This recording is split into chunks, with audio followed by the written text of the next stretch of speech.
لێکەوتەکان و دەرەنجامی سیاسی و کۆمەڵایەتی دوای خەیانەتی سیویەکی ئاب لە نووسینی سیروان کەلاری. خەیانەتی سیویەکی ئاب ڕۆژێکی ڕەشە لە مێژووی گەلی کورددا کە بەدەستی خەیانەتکاری مەسعود بارزانی ئەنجام دراوە.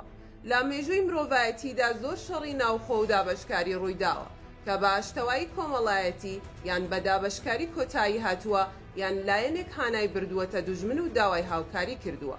بۆ نمونە لە کاتی شەڕی بابەکی خورڕەمدین و عەباسیەکان کەسایەتیەک بە ناوی ئەفشین خەیانەت لەگەل و نیشتمانەکەی دەکات و بابەک خورڕەمدین ڕادەستی عەباسیەکان دەکات. لە دوای کوشتنی بابەک خۆی دووچاری هەمان چارەنووس دەبێتەوە. چیرۆکی هەرپاکۆس گلگامش هەتا حەسەن خەیری کە هەمان دەرەنجامی هەبووە کە لە کۆتاییدا دەسەڵاتداران و حاکمان بە کەسی خائینیان گوتووە کە تۆ خەیانەتت کردووە بەگەل و نیشتمانی خۆت، من چۆن باوەڕت پێ بکەم؟ لە سیویەکی ئاب مێژووی خەیانەت خۆی دووبارە دەکاتەوە و مەسعود بارزانی تەنها لە پێناومانەوە و پاراستنی بنەماڵەکەی لەگەڵ سەددام حوسێندا دەستێکەڵ دەکات کەچی سەددام حوسێنی بکوشت سەدان تاوان و کۆمەڵکوژی بەسەر نەتەوەی کورددا هێناوە. سیویەکی ئاب چۆن ڕوویدا؟ لە ڕۆژی 22 ئابی 1996 پارتی دیموکراتی کوردستانی عێراق بەڕەسمی پەیامێکی بۆ سەددام حوسێن دیکتاتۆری ڕژێمی عێراق نارد و داوای کۆبوونەوەی بە پەلەی لێکرد. دوای وەڵامدانەوەی باس بە پارتی لە بەغدا لەسەر ئاستی باڵا کۆبوونەوە. بەرەبەیانی سیویەکی ئابی 1996 هێرشەکانی باس بۆ سەر هەولێر دەستی پێکرد و شارەکە داگیر کرا.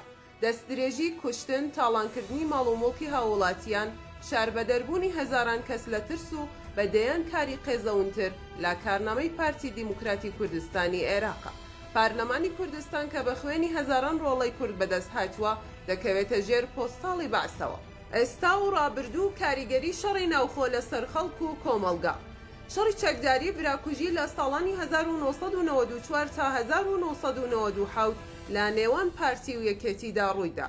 دەرەنجامەکەی بووە هۆی گورزێکی دوژمنگەرایی بەهێز لە ناو کۆمەڵگەی باشووری کوردستاندا. هەروەردەی دژوار کرد و ململانەی سیاسی نەوەکانمانی بەلاڕێدا برد.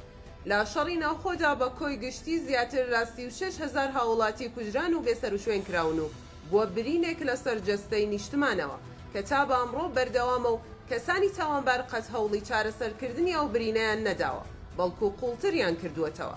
چونکە لەو ڕێگا و باش دەزانن بازرگانی بە دۆزی ڕەوای کوردەوە بکەن و کەسانی کۆیلا بۆ خۆیان دروست بکەن. بەداخەوە لە لایەنێکی دیکە هەڵوێستی لاوازی گەلی باشووری کوردستان بووەتە هۆکاری ئەوەی کە ئەو کەسانە ڕۆژانە هەمان خەیانەتی نیشتمانی دووبارە بکەنەوە. بۆ نمونە کۆمەڵکوژی ئێزیدیەکان کە دەرەنجامی خەیانەتی پارتی دیموکراتی کوردستانی عێراقە کە بێتاقە شنگالی ڕادەستی داعش کرد و هەروەها لە 16 ئۆکتۆبەریشدا هەمان کارەسات دووبارە دەبێتەوە و میوەی خاکی کوردستان لەدەست دەدات. لە هیچ کوێ ئەم دنیادا لە 1 ساڵ و زەماندا چەند خەیانەتی نیشتمانی خۆی دووبارە ناکاتەوە. ئەگەر 30 ساڵی حکوومەتی بارزانی بگرینە دەست دەتوانین بەدەیان خەیانەتی نەتەوەیی ناو ببین. هۆکاری دووبارەبوونەوەی خەیانەت لە کوردستاندا چییە؟ یەکەم، نەبوونی دادگای لە کۆڵینەوە و دادپەروەرانە لەسەر ڕووداوەکانی خەیانەتی نیشتمانی. دووهەم، سەروەری یاسا لە چوارچێوەی دەستورێکی کۆمەڵایەتیدا بۆ هەر کەس بێڕەچاوکردنی هەموو ئەو. سێهەم، نەبوونی مەجلیس و پارلەمانێکی کارە. چوارەم، بێ هەڵوێستی و ناهوشیاری و خاوەن بڕیار نەبوونی کۆمەڵگا لەسەر ڕووداوەکان. پێنجەم، نەبوونی یەکگرتوویی نەتەوەیی. نەبوونی ئەم چەند خاڵە و دەیان خاڵی تر بوونەتە هۆکار کام تاوانە ئاسایی بێتەوە. ئێستا کلیلی پارلەمانی کوردستان بەدەستی مەسعود بارزانیە و وەک دووکانێک مامەڵەی پێوە دەکات. ڕۆژێک پێشکەشی سەددام حوسێنی دەکرد و ئێستاش لەژێر پێی نەسر حەریریدایە. ئەو کەسەی سەرۆکایەتی ئێتلافی دەکرد لە ئەنکارە و لە کوشتن و دەستدرێژی و تاڵانکاری ئافرین و سەرەکانی لە ڕۆژاوای کوردستاندا دەستی هەیە. سەرۆکی ئەو کاتێ ئەمریکا وەها باسی خەیانەتی سیویەکی ئاب دەکات و دەڵێت ئەو خەیانەتەی مەسعود بارزانی کردی لە سیویەکی ئاب من بم کردایە پێشەوەی گەلەکەم دەستیان پێم بگات پاسەوانەکانم دەیان کوشتم. ڕاستە دەبێت هەر شتێک بە کوشتن چارەسەر نەبێت، بەڵام بێسزاش نابێت. بیل کلینتۆن سەرۆکی ویلایەتە یەکگرتووەکانی ئەمریکا دوای تێپەڕبوونی 9 ڕۆژ بەسەر خەیانەتی سیویەکی ئابدا ڕایگەیاند توانەکانی ئێمە بۆ کۆنتڕۆڵکردنی ڕووداوە ناوخۆییەکانی عێراق بەڕاستی سنووردارە. ئێمە بۆمان دەرکەوت ئەوەی سەددام کردوویەتی دژی بڕیاری نەتەوە یەکگرتووەکانە تا هێرشی کردووەتە سەر هەولێر و گەلەکەی خۆی سەرکوت ئەکات بە شێوەیەکی نامرۆڤانە. وتارێکی مەسعود بارزانی هەیە کە دەڵێت بەوەڵڵا ئەگەر ئێستا بڵێن پردێک چۆن دروست دەبێت نازانم. بەڵام پردێک چۆن ئەڕوخێت ئەزانم چونکە کاری ئێمە هەر ئەوە بووە.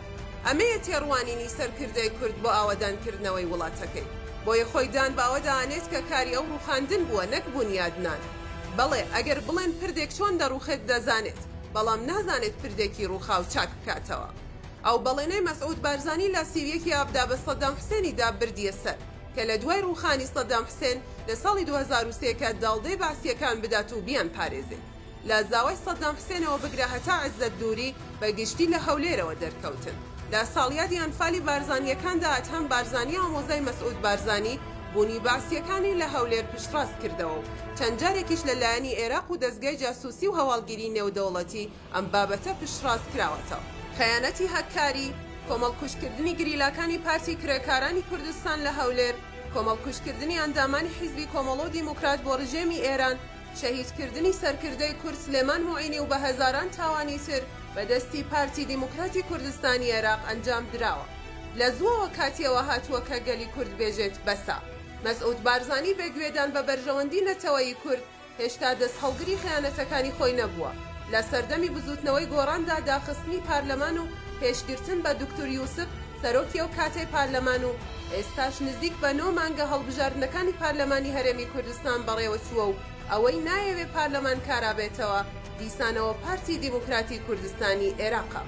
گەلێک کە بیرەوەری مێژووی نەبێت و ئەزمموی لێ دەرنەخات مەحکومە بە لە ناوچوون وەک پەندێکی کوردی تاس هەمان تاسە و حەمام هەمان حەمامە. لە ئێستادا کۆچی بە لێشاوی گەنجان بۆ دەرەوەی وڵات، دزی و تاڵانی، تیرۆر و کوشتن، نەبوونی خزمەتگوزاری و بەدەیان کێشەی کۆمەڵایەتی تر کە ساز بوون بەرهەمی ئەقڵیەتی سیویەکی ئابە.